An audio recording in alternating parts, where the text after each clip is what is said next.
Hello student, welcome back to my YouTube channel Arvind Pandey academy. आज हम बात करने वाले हैं साइंस से, यानी जो क्लास 10 है बच्चों का कमेंट आ रहा था जी फिजिक्स के बारे में, जो इंपॉर्टेंट क्वेश्चन है उनके बारे में बता दीजिए। तो आज हम बात करने वाले जो कक्षा 10 है साइंस से, फिजिक्स से यानी भौतिक विज्ञान से, जो इंपॉर्टेंट क्वेश्चन है बार बार एग्जाम में पूछे जाने वाले क्वेश्चन है उन्हीं के बारे में हम बात करेंगे और देख लेंगे कि कौन कौन सा जो चैप्टर है, ताकि आप लोगों को समझ में आ सके कि किस चैप्टर से कौन सा प्रश्न है। ठीक है, तो चलिए बिना देरी के हम शुरुआत करते हैं। लेकिन उससे पहले यदि आप लोग चैनल पर नए हैं तो चैनल को सब्सक्राइब कर लीजिए और बेल आइकन को प्रेस जरूर कर लीजिएगा, ताकि एग्जाम से संबंधित जो भी नोटिफिकेशन अपलोड हो उसका नोटिफिकेशन सबसे पहले आप लोगों तक जरूर पहुंचे। तो चलिए बिना देरी के हम शुरुआत करते हैं, देख लेते हैं क्या है।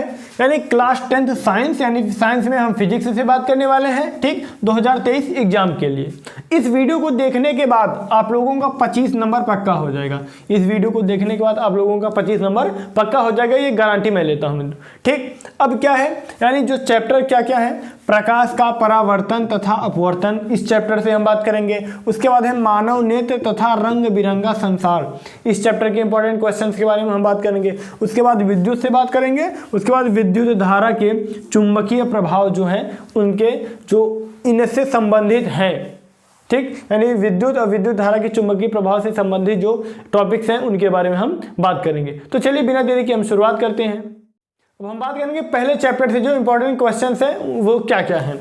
पहला है प्रकाश का परावर्तन। प्रकाश का परावर्तन यानी जो प्रकाश का परावर्तन का नियम है उसे आप लोगों को तैयार करना। उसके बाद प्रकाश का अपवर्तन, यानी प्रकाश का जो अपवर्तन है उसका क्या नियम है उसे भी आप लोग को तैयार करना है। उसके बाद है अवतल दर्पण तथा उत्तल दर्पण। अवतल दर्पण तथा उत्तल दर्पण से प्रतिबिंब बनना, यानी आप लोगों को अवतल दर्पण से किस प्रकार का प्रतिबिंब बनता है, उसके बाद उत्तल दर्पण से किस प्रकार का प्रतिबिंब बनना है, इन सभी को आप लोगों को उनका जो नियम है, ठीक, आप लोगों को आना चाहिए। इससे चित्र भी पूछ लेता है कि यानी अवतल दर्पण से अनंत पर किस प्रकार का क्या किससे रिलेटेड प्रश्न बनता है ना, यानी अवतल दर्पण या उत्तल दर्पण से यदि वस्तु को अनंत पर रख दिया जाए तो उसका चित्र किस हिसाब से बनेगा, यानी फोकस दूरी पर हो, यानी तमाम प्रकार के क्वेश्चन बनते हैं इससे। यानी आप लोगों को अवतल दर्पण तथा उत्तल दर्पण से प्रतिबिंब बनाना का जो नियम है आप लोगों को तैयार करना है।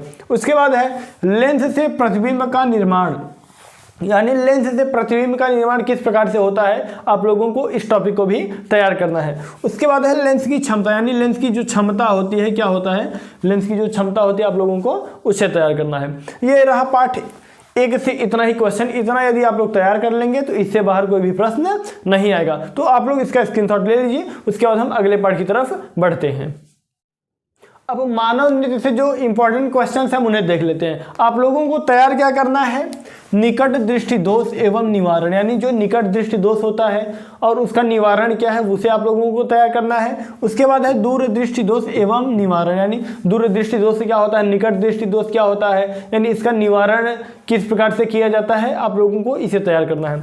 उसके बाद है मानव नेत्र का सचित्र वर्णन, यानी आप लोगों को मानव नेत्र तैयार करना है। उसमें रेटिना यानी पूरा कहने का मतलब नेत्र में जो चीजें हैं, ठीक है, रेटिना, आइरिस, इन सभी को आप लोगों को तैयार करना है। ठीक, उसके बाद इसमें आप लोगों को न्यूमेरिकल भी आता है, यानी इस चैप्टर में न्यूमेरिकल भी आता है, लेकिन ये ज़्यादा प्रश्न है कि न्यूमेरिकल उतना आता नहीं, यानी 100% में लगभग 25-30% चांस रहता है कि इस चैप्टर से न्यूमेरिकल आ जाए। बाकी इस चैप्टर से न्यूमेरिकल जल्दी आता नहीं है। तो ये नेत्र वाले चैप्टर से यही इतने ही क्वेश्चन थे, तो आप लोग स्क्रीनशॉट ले लीजिए। उसके बाद हम अगले चैप्टर के बारे में बात करेंगे। चलिए विद्युत के चैप्टर से देख लेते हैं जो क्वेश्चंस इंपॉर्टेंट हैं। पहला है ओम का नियम, यानी जो ओम का नियम है ये बहुत मोस्ट इंपॉर्टेंट है मित्रों, बच्चों बार बार एग्जाम में पूछता है जो ओम का नियम है। उसके बाद है श्रेणी क्रम में संयोजन। उसके बाद है समांतर क्रम में संयोजन, यानी श्रेणी क्रम में संयोजन किस प्रकार से होता है, समांतर क्रम में संयोजन किस प्रकार से होता है, स्टूडेंट्स आप लोगों को इसे जरूर तैयार करना है। उसके बाद है विद्युत मोटर का नामांकित चित्र, ये तो सबसे इंपॉर्टेंट है बच्चों, क्या, विद्युत मोटर का नामांकित चित्र, सचित्र वर्णन पूछता है। ठीक है, उसके बाद इस विद्युत चैप्टर से ज्यादातर जो प्रश्न होते हैं, यानी विद्युत और विद्युत चुंबकीय प्रभाव से लगभग 13 नंबर के प्रश्न पूछे जाते हैं, दोनों चैप्टर से मिलाकर 13 नंबर के। ठीक है, और इन 13 नंबर, जो ये 13 नंबर है ठीक है। अब इसमें क्या होता है, इस चैप्टर से न्यूमेरिकल जो होता है वो ज़्यादा पूछता है, यानी ये तो मान लीजिए 4 प्रश्न, उसके बाद जो न्यूमेरिकल होता है इससे न्यूमेरिकल ज़्यादा पूछता है। न्यूमेरिकल यानी विद्युत और विद्युत प्रभाव यानी चुंबकीय प्रभाव से पूछता है, और उसके बाद प्रकाशिकी जो चैप्टर है प्रकाश का परावर्तन, प्रकाश का अपवर्तन, इससे भी न्यूमेरिकल का जो प्रश्न होता है वो अत्यधिक पूछता है। ठीक है, यानी आप लोग इसका न्यूमेरिकल जरूर तैयार करिएगा इस चैप्टर से।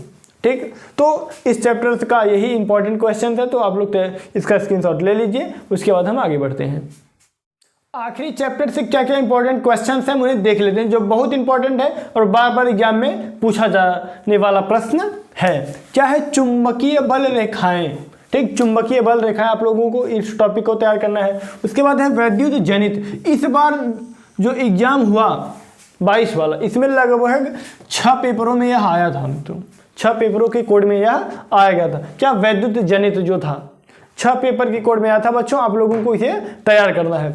उसके बाद क्या है, बायो-सेवर्ट का नियम। बायो-सेवर्ट का नियम ये भी बहुत इंपॉर्टेंट है बच्चों। बायो-सेवर्ट का नियम यानी जो बायो-सेवर्ट का नियम है, आप लोगों को इसे तैयार जरूर करिएगा, आप लोग इसे तैयार करना है आप लोगों को।